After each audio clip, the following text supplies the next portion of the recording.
বিসমিল্লাহির রহমানির রহিম। আসসালামু আলাইকুম ওয়া রাহমাতুল্লাহ। সুপ্রিয় নবম ও দশম শ্রেণীর শিক্ষার্থীরা, আজকে আমি তোমাদের গণিত বইয়ের ত্রিকোণমিতির বেসিক নিয়ে আলোচনা করব। সো আমরা হোয়াইট বোর্ডে ফিরে যাই। এখানে দেখতে পাচ্ছ আমি লিখেছি দ্য বেসিক অফ ট্রিগোনোমেট্রি। ত্রিকোণমিতি বোঝার আগে আমাদেরকে যে ধারণাটা থাকতে হবে, আমাদের ত্রিকোণমিতি দিয়ে আমরা কি কাজ করব বা ত্রিকোণমিতির কাজটা কি, আমাদের প্র্যাকটিক্যাল লাইফে ত্রিকোণমিতির কাজ কি।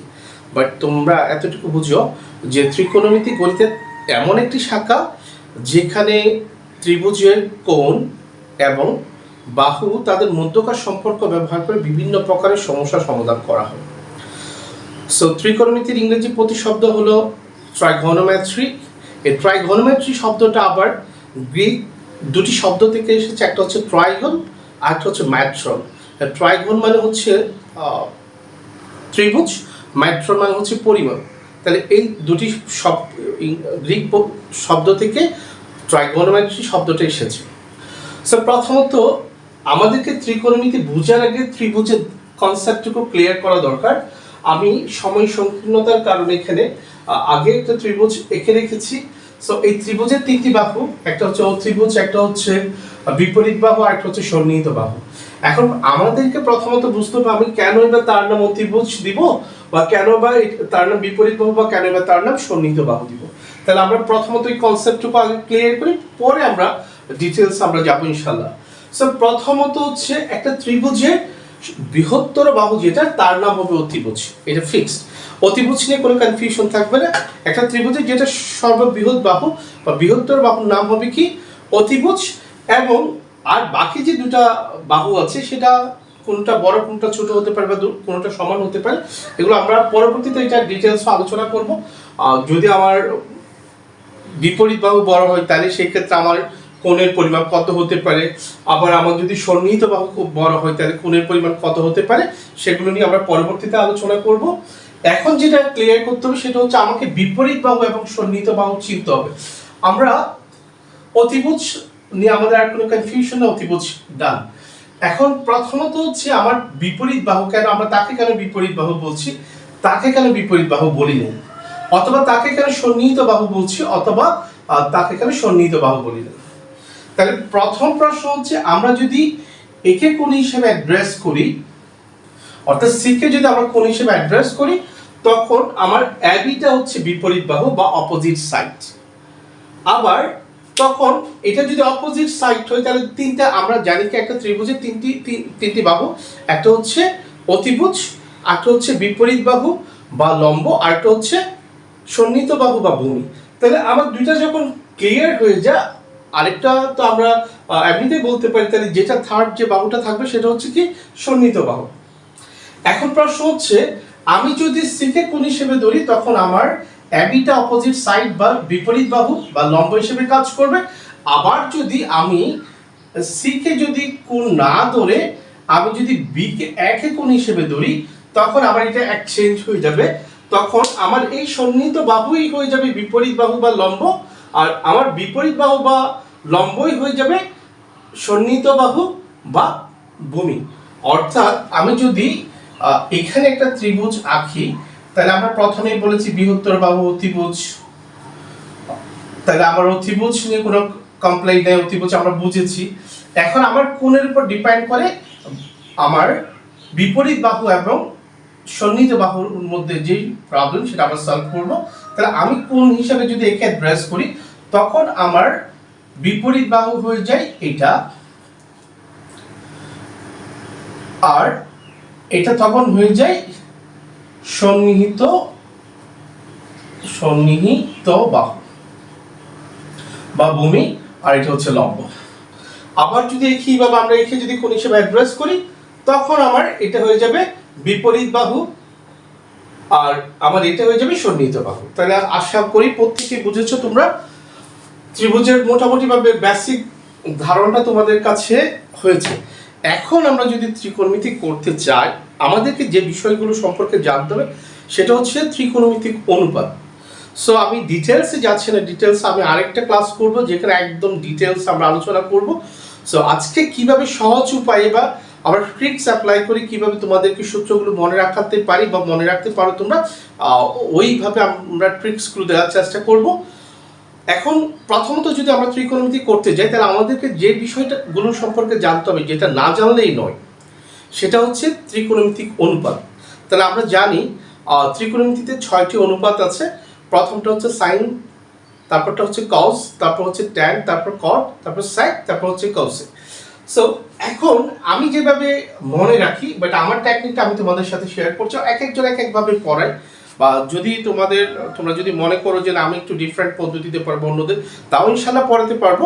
বাট আমি যেভাবে মনে রাখি সহজে, সেটা হচ্ছে আমার টেকনিকটা হচ্ছে আমি প্রথমত 6টা অনুপাত সিরিয়ালি আমার স্টুডেন্টদেরকে শিখাই ফেলি। একটা হচ্ছে sine theta, 2 cos theta, 3 tan, 4 cot, 5 sec, 6 cosec. প্রথমত হচ্ছে আমরা এই 6টি অনুপাত সম্পর্কে আমরা জানবো, বা 6টি অনুপাতের নাম আমরা জেনে নিব। সো 6টি অনুপাতের নাম জানার পর আমাদেরকে আরেকটা বিষয় সম্পর্কে জানতে হবে, সেটা হচ্ছে পরিপূরক।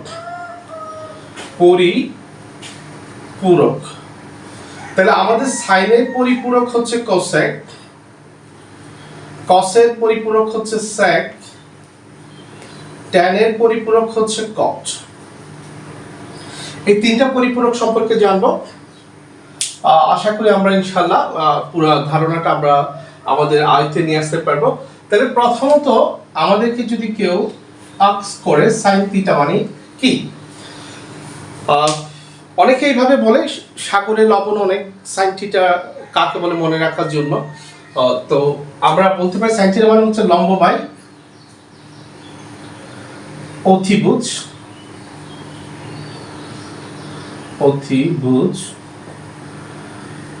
কস থিটা মানে হচ্ছে ভূমি বাই অতিভুজ,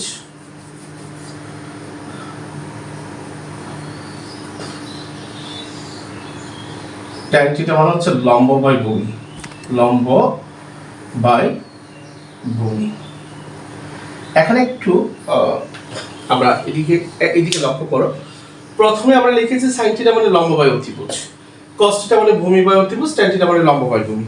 তাহলে আমরা এটাকে অন্যদের পদ্ধতি যদি আমরা ফলো করি, অন্যরা যেভাবে পড়ে সেভাবে আমরা বলতে পারি সাগরে লবণ অনেক।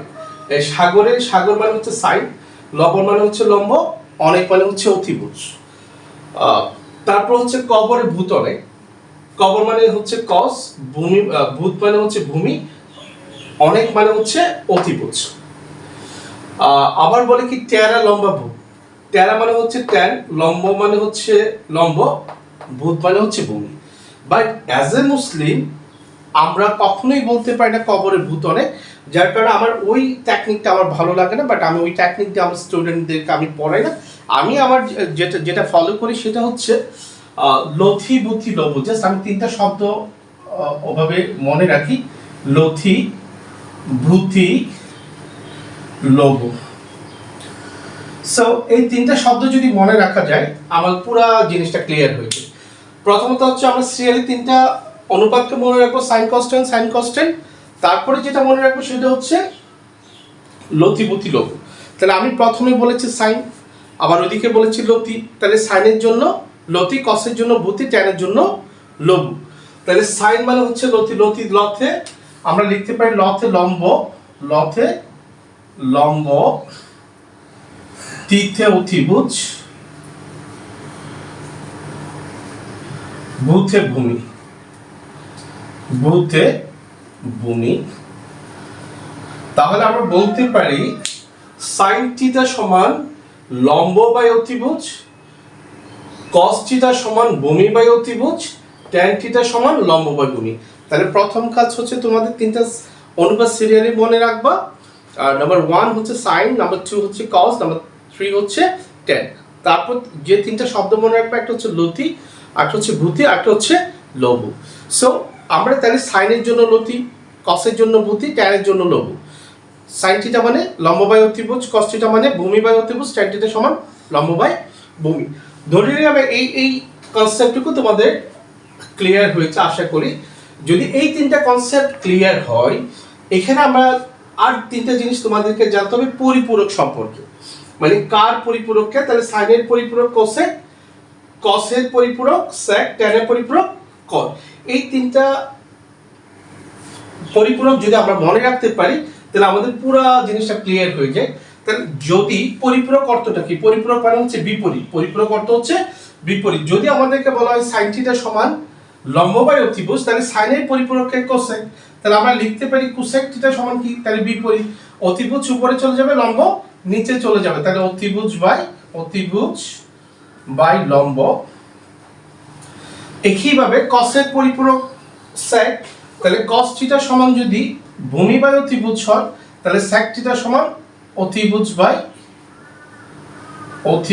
বাই ভূমি। একইভাবে যদি ট্যানের পরিপূরকে কট, তাহলে ট্যান থিটা সমান যদি লম্ব বাই ভূমি হয়, কট থিটা সমান ভূমি বাই লম্ব। তাহলে এইটুকু আশা করি প্রত্যেকের ক্লিয়ার হয়েছে। এখন আমাদেরকে যেটা জানতে হবে সেটা হচ্ছে সাইন থিটা সমান আর কি হতে পারে। সাইন থিটা সমান আমি চাইলে বলতে পারি 1 বাই কোসেক থিটা, যেহেতু বিপরীত, সাইনের বিপরীত পাশে কোসেকের অবস্থান, তাহলে সাইন থিটা সমান আমরা বলতে পারি 1 বাই কোসেক থিটা। আবার একইভাবে আমরা বলতে পারি কোসেক থিটা সমান 1 by sine theta. Cosec theta সমান আমরা চাইলে আবার বলতে পারি 1 বাই সাইন থিটা। একইভাবে আমরা কস থিটা সমান বলতে পারি 1 by sec theta, 1 by sec theta. আর সেক থিটা সমান আমরা চাইলে বলতে পারি 1 বাই cos থিটা। আবার একইভাবে tan থিটা সমান বলতে পারি 1 by cot theta, cot theta সমান বলতে পারি 1 বাই tan থিটা। শুধুমাত্র এই পরিপূরক মানে তাদের পরিপূরকের যে সম্পর্ক, কার পরিপূরকের এই বিষয়টা যদি জানা থাকে, ত্রিকোণমিতির সকল সূত্র খুব সহজেই পারা যায়। এখন আমাদেরকে যে বিষয়টুকু সম্পর্কে জানতে হবে, আশা করি এই পর্যন্ত প্রত্যেকের ক্লিয়ার হয়েছে। তোমরা এটা একটু পজ করে লিখে দাও, আমি পরের টপিকে চলে যাই।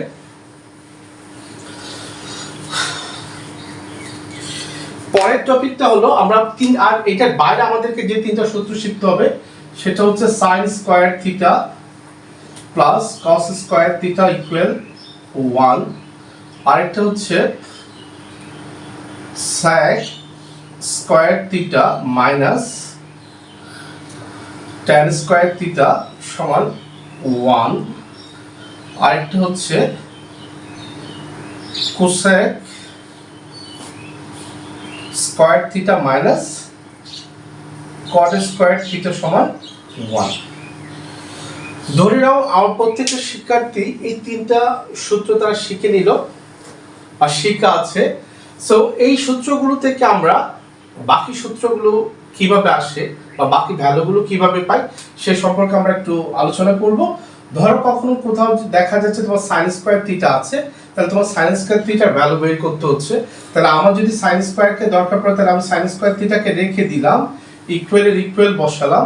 সো প্লাসের কস স্কয়ার থিটাকে আমরা সাইড চেঞ্জ করলে কি হয়, মাইনাস কস স্কয়ার থিটা। তাহলে আমরা লিখতে পারি সাইন স্কয়ার থিটা সমান কি 1 মাইনাস কস স্কয়ার থিটা। একইভাবে যদি আমার সাইনকে দরকার পড়ে, তাহলে আমি সাইনকে রেখে দিলাম, সাইন থিটা ইকুয়াল, আমরা জানি কখনো যদি স্কয়ারকে সাইড চেঞ্জ করি স্কয়ার রুটে পরিণত হয়, তাহলে স্কয়ারটা রুটে পরিণত হলো root over 1 minus cos square theta. আবার একইভাবে যদি আমার কসের প্রয়োজন পড়ে, কস স্কয়ার থিটার ভ্যালুর প্রয়োজন পড়ে, তাহলে কস স্কয়ার থিটা সমান আমরা লিখতে পারি 1 মাইনাস সাইন স্কয়ার থিটা। আবার যদি আমাকে যদি বলা হয় cos থিটা সমান স্কয়ারকে সাইড চেঞ্জ করলে আমরা লিখতে পারি root over 1 minus sine square theta. তাহলে আমরা কিন্তু সূত্র শিখেছি একটা, আমরা অল্টারনেট ভাবে আরো পাচ্ছি চারটা। এরপরে আমরা যদি sec square theta minus tan square theta সমান 1 জানি, আমরা লিখতে পারি sec square theta equal 1 plus tan square theta. কারণ আমরা জানি কোনো ডিজিটকে যদি সাইড চেঞ্জ করি, সে যদি প্লাস থাকে মাইনাস হয়, মাইনাস থাকলে প্লাস হয়, তো আমার যদি sec স্কয়ার থিটার ভ্যালু প্রয়োজন করে আমরা sec স্কয়ার থিটাকে রেখে দিলাম, ওই যে মাইনাসের tan স্কয়ারকে সাইড চেঞ্জ করতে মাইনাসের tan স্কয়ার প্লাসের tan স্কয়ার থিটা হয়ে গেল। একইভাবে আমরা স্কয়ারকে যদি আমরা সাইড চেঞ্জ করি, sec theta equal √1 plus tan square theta. এখন আমাদেরকে যদি বলা হয় tan স্কয়ার থিটা সমান হয়, তো একদম সহজ, আমরা যদি মাইনাসের tan স্কয়ারকে রেখে দিলাম, sec স্কয়ারকে সাইড চেঞ্জ করলাম, তাহলে ওইভাবে আনতে হয়তো তোমাদের একটু টাইম লাগতে পারে। সবচেয়ে আমি যে টেকনিকটা ফলো করি সেটা হচ্ছে আমরা মাইনাসের tan স্কয়ারকে সাইড চেঞ্জ করব, মাইনাসের tan স্কয়ারকে সাইড চেঞ্জ করলে সে প্লাসের tan স্কয়ার থিটা হয়ে যায়।